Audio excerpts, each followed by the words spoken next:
Desert sunrise, 6:21, rising just like fate. Baby, you know this is never the end if you trust the world. Jessica Ferndiger, BMW G650GS. Greg Stone, BMW F700GS. Keith Pekorski, BMW F650 Dakar. We're setting off from New Orleans, planning on full days of riding and visiting as many highlights as we can along the way.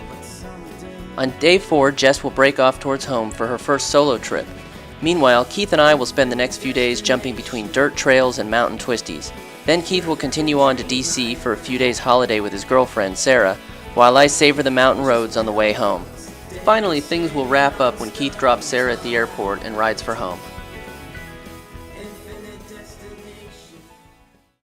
In the last episode, Keith, Jess, and I set out from New Orleans, visited Louisiana State Penitentiary at Angola, meandered along the Natchez Trace Parkway, and came down with a bad case of bedbugs. We made visits to the Barber Vintage Motorsports Museum in Birmingham and Rock City Gardens outside Chattanooga. Then we hit some weather on our way to ride the Tail of the Dragon, but the skies cleared and dried the tarmac just in time.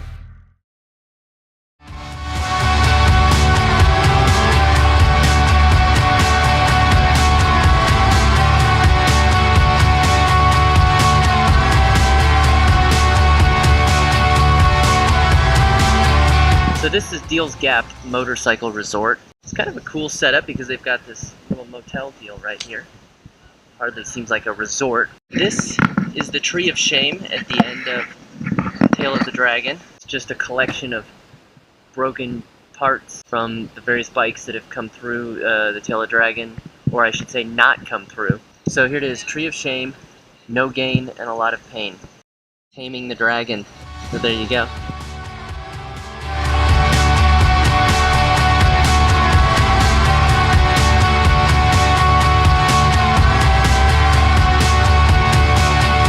Leaving Deal's Gap, we take Highway 28 southeast past Fontana Dam, stopping only for a fill-up $3.99 a gallon and to leave a subtle trail marker.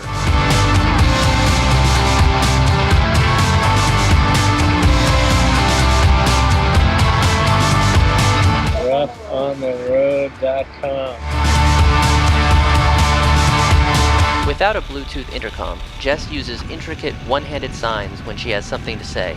Only she makes them up as she goes, attaches new meanings all the time, and is baffled why no one ever understands her. It's late in the evening when we arrive in Maggie Valley. It's July 4th and we haven't booked ahead, so we're relieved to eventually find a vacancy. You want to check here? I'll look and check something else. It was only a 400-kilometer day, but we choose a restaurant within walking distance just the same. So we're at Wheels Through Time. This is a vintage motorcycle museum in Maggie Valley. Wheels Through Time was established in 1993 and is dedicated to rare American motorcycles. It contains over 300 examples of all kinds, plus photos, publications, and other memorabilia. It feels a bit like rummaging through someone's garage or workshop. The founder also has a TV show called What's in the Barn, where he goes in search of American motorcycle artifacts. Leaking oil. Definitely a Harley.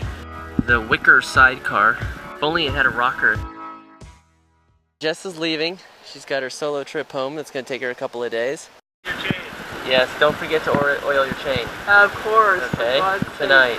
Oil it. Okay, Jessica. Okay, Gregory. Another hen. I'm sad to see her go, but I'm happy that she's going to have her first multi-day solo ride.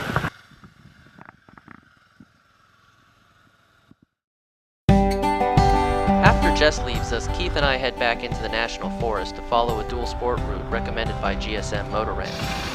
Notice the technology I have versus the technology Greg has. Not sure where we are, Greg, sorting it out on the map. The route is actually rather easy to follow. It starts off gently, but soon it begins to drizzle. It gets muddy, and the slopes get more challenging. This, pretty soon on, links up with another similar one. There's a couple of creek crossings to start barreling down some washed out roads. Yeah. Eventually the rain lets up and the route leads us deeper into the forest through a series of wet and sloppy fire roads.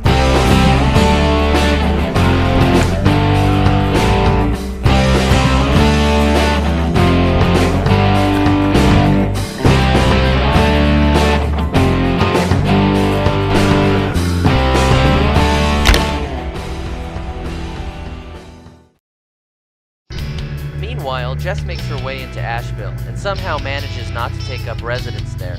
It's a fantastic town.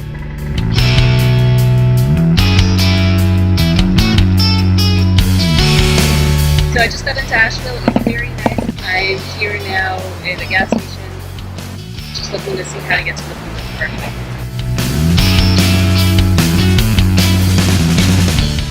The Blue Ridge Parkway, which runs for more than 450 miles, connects the Shenandoah Valley in Virginia to the Great Smoky Mountains National Park in North Carolina. It was begun in 1935 as part of the New Deal. Today it is the most visited unit of the national park system, attracting about 13 million visitors a year. Here I am. I'm at the top of the Blue Ridge Parkway. I think it's Mount Pisgah or something. I have no idea. But yeah, you see the sun's peeking through over there. So hopefully we'll get some better weather. So I just stopped at this Pisgah farm, hoping to pick up some berries.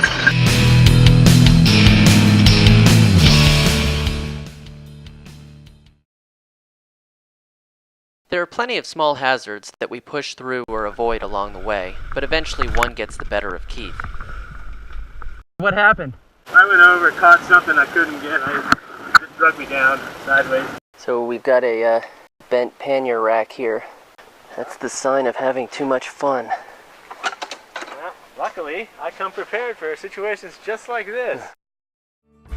After the roadside repairs, it's a short distance to the two creek crossings.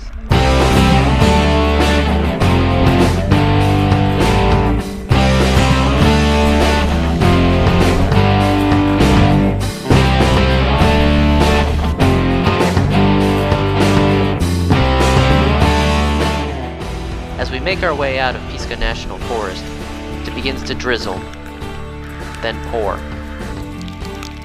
We decide to take shelter, and later we bolt over to the nearest motel. For Keith and I, day 5 starts out with an unfortunate bit of carnage. We pulled over. Greg had to wash the blood off of his visor. There's a little bit there still. That nice little house there, I was thinking, what a nice pool, and then bang! Something hit me in the head, and I look back and I see this little thing. I see this bird just come like spiraling out of the sky. A huge tuft of feathers, and then the bird goes tumbling and I ride past it. It could have been worse, could have hit me right in the face. It's a solemn ride after the gruesome scene until we eventually stop for a rest and to remember those we lost along the way.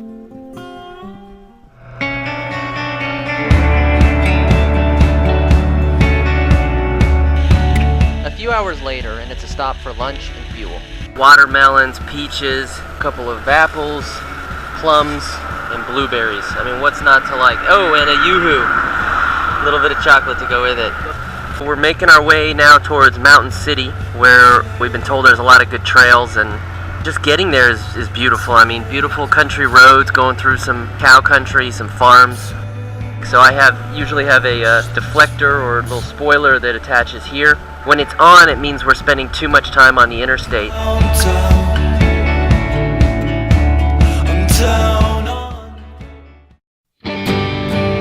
On her own, Jess doesn't have to wait while Keith and I fiddle with our gear, so she gets an early start. So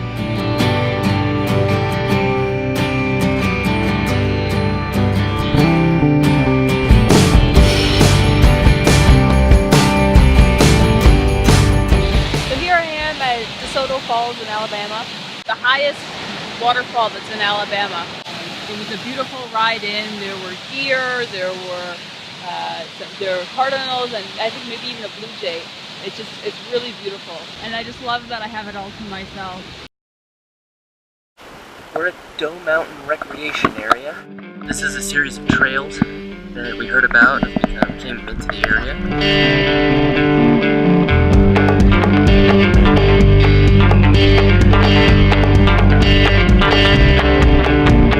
Doe Mountain is part of the Iron Mountains, which is a minor chain of the Appalachians at the junction of Virginia, North Carolina, and Tennessee.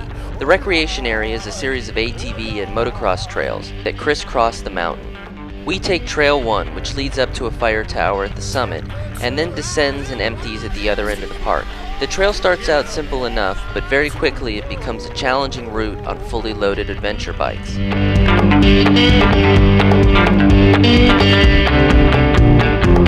Wind is still out, plants are withered, desert streams bring people misery.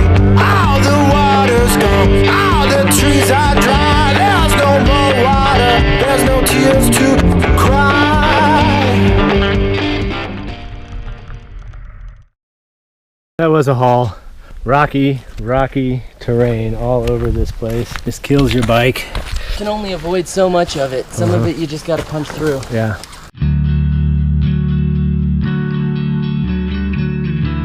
Visibility's not so great. I'm not a huge fan of heights. Definitely don't like heights.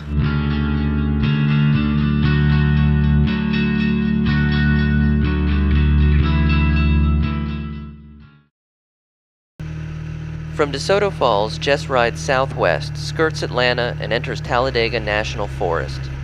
Along the way, she really keeps things exciting by changing up her camera angles. She also lays the excitement on thick when she arrives at her destination. Okay, so here I am. I'm at Alabama's highest point, the Cheaha State Park. The elevation here is 2,407 feet. Yeah, it's a nice big state park, so I'm going to go and see some of these spots.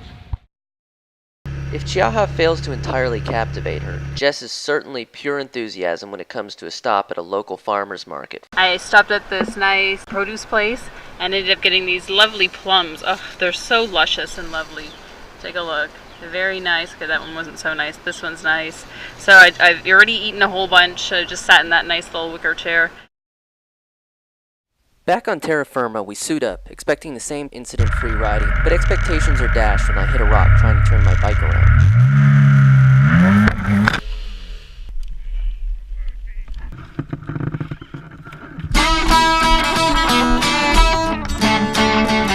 Unfortunately, instead of a hiccup, my tip over only foreshadows the challenges to come.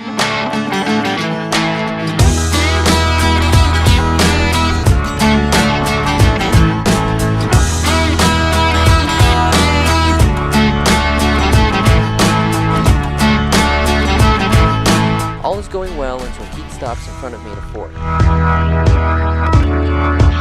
Ah, shit. That was stopped here. That was my fault, wasn't it? Continuing on, the trail alternates between rocks, sand, mud, and all three at once.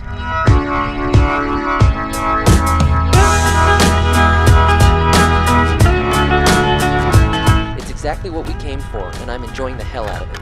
Still, it's not long before I get thrown again. This time, Keith goes over with me.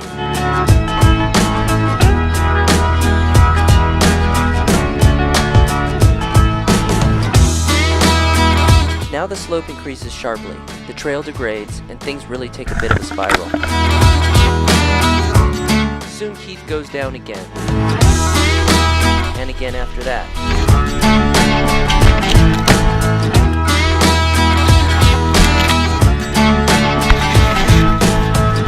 Then it turns back to me when we reach a clearing after a sharp descent.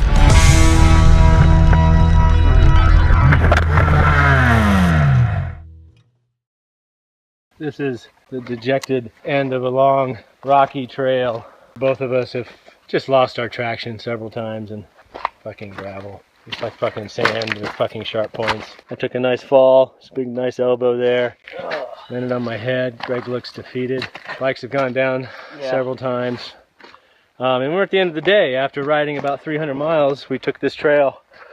And it was great. And I think I don't know what happened, but it veered off, and then we came up to this fucking thing. We gotta find a spot soon. Yeah, it's been a full day. Yeah. It really has. For us and the bike. Yeah, poor baby's screaming at me. I know it. In our next episode, Keith and I spend a night camping rough in the woods and a hard morning slog back up and then down the mountain. Jess concludes her trip with a visit to the Battleship Alabama. After leaving Doe Mountain, Keith and I dual sport our way through North Carolina and Virginia, jumping between twisty mountain passes and dirt fire roads. Stick with us.